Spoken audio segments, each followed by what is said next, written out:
Igazi lakho senzo lalingaflow kwakwamadoda inyana nje phansi kwakwamasport inyana phansi ayekhona phansi. Ngizokwenza ukuthi ake nginibeleni namukele kuzo zonke indawo la kuzofuna khona le video. Uma uqala ungena kule channel wenza nesikhala ucindezele usubscribe thola zonke izinto engiyiphosta kuyo kule channel lethu. Owayengumngani kasenzo meyiwa uTumelo Madlala uqhubekile nokwethula ubufakazi ecaleni lokubulawa kasenzo meyiwa.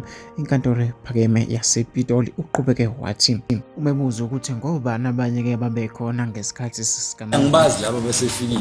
I don't know that. Angibazi labo abanye babesefikile kodwa basiza nakuthi simfake emotweni. Ngisakhumula ukuthi ngwazi izandla mina ngemuva ngifaka izandla kanje ngasemhlanje wakhe ngimfaka izandla kanje. Uqhubeka waveza ukuthi ngubani wayedrive imoto ngesikhathi ke umzimba noma ke ngesikhathi ke bephuthumisa ke usenzo esibhedlela. Kabeni.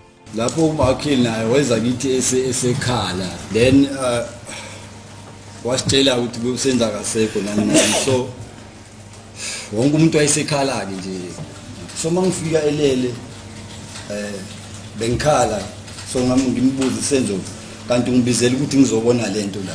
Uyingenza ukuthi ngiyafisa ukuthi ngizwe umbono wakho ukuthi wena ucabangani ke ngalolu daba hlangana lapha kwi comment section.